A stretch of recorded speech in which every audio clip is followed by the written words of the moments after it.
This was Gregory Scarpa then. Law enforcement have identified him over the years as a top lieutenant in the Colombo crime family. But now? Authorities have a theory that Gregory Scarpa got AIDS, and he used AIDS as a license to kill.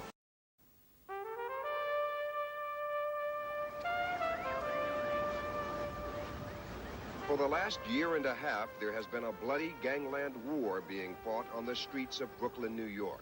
So far, at least 13 members of the Colombo crime family have been murdered.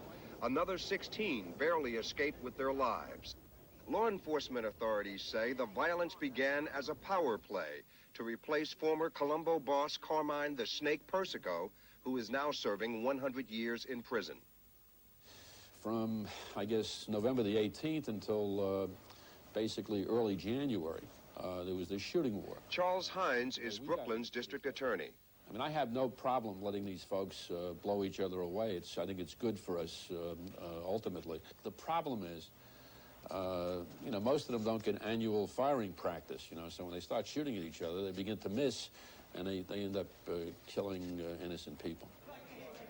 Hines says that when an innocent victim was gunned down last November in what he called a mob-controlled bagel shop, something had to be done. What we did was, on my orders, we served grand jury subpoenas on 41 Colombo associates, capos, and soldiers. It stopped the war because when they're under subpoena, they can't shoot. They all hide, you know. They watch too many, I think, Class C movies. But authorities say there is one man they couldn't stop, a man considered the most feared of Carmine Persico's allies, a man who police say is probably responsible for escalating the Colombo War. His name is Gregory Scarpa, seen here in a 1986 police surveillance tape. Law enforcement sources have identified him over the years as a capo regime, top lieutenant in the Colombo crime family.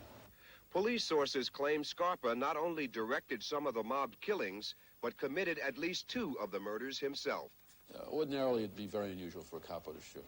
He would have any number of people that he could direct hits.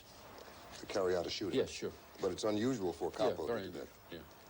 And the reason police say this capo began to shoot is even more unusual. For this is what Gregory Scarpa looks like today. His body ravaged by AIDS. His doctors have given him only months to live. This is the hand that was dealt to me. I'll play the hand. If I could outbluff the opponent, which is death, fine. If I can't, I lose the hand. Last summer, Scarpa showed up in a courtroom in Brooklyn, New York, just long enough to receive a cash settlement from the hospital he says gave him an AIDS-infected blood transfusion during an operation for a bleeding ulcer. I think it was about like 5 or 6 donations that were used. One of them was HIV infected. His blood wasn't tested, and I received that blood. When we chat a little bit, we'll talk about maybe some of the feelings you have now and what changes you may have gone through. It's rare for an accused mobster to sit down for an interview, but on this day, Gregory Scarpa wanted to send a message to his friends and to his enemies that he would not surrender to AIDS. I will show them the courage that I've displayed all this time, the bravado. I will show them that, hey, this is still me. There isn't anything on earth that I will hide from or back up from. And I certainly won't do it with this either. Police say Scarpa had been true to his word. A few days after our conversation, he was arrested and charged with 2 murders and the conspiracy to commit 2 more, all within the last year. Authorities have speculated that because Gregory Scarpa has AIDS, that he used AIDS as a license to kill. From what I know, that's very, very true.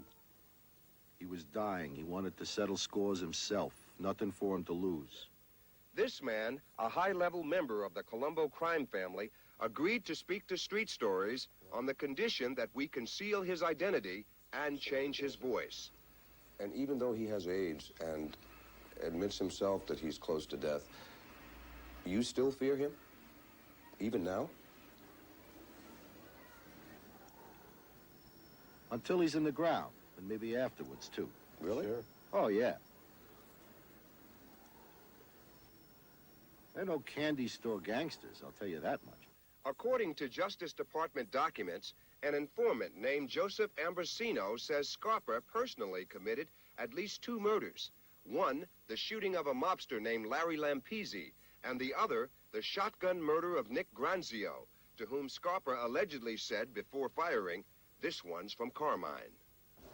A few weeks after his arrest, Scarpa's attorney was able to get him transferred from prison to a nearby hospital and then released on bail.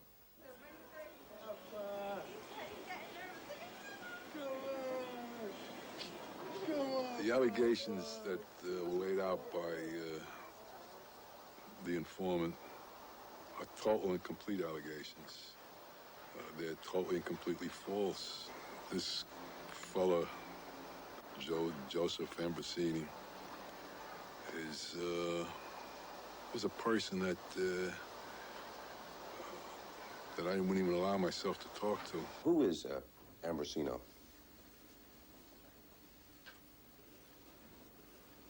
He worked for Scarpa. Whatever Scarpa told him to do, he would do. They were very close. If he was there, let them charge him with the murders, not me, because I wasn't. Authorities have a theory that Gregory Scarpa got AIDS, and he used AIDS as a license to kill. If I'm to be what they allege me to be, why do I need AIDS to be that way? I could be that way without having AIDS. Today, Gregory Scarpa is under house arrest and under 24-hour surveillance. He's facing 2 murder charges and a death sentence from AIDS. But Scarpa intends to stay tough until the end. It's a killer. No question about it. It's a killer, and I accept it. Maybe I'll get lucky and get a heart attack and not die of the AIDS virus. Heart attack, bango.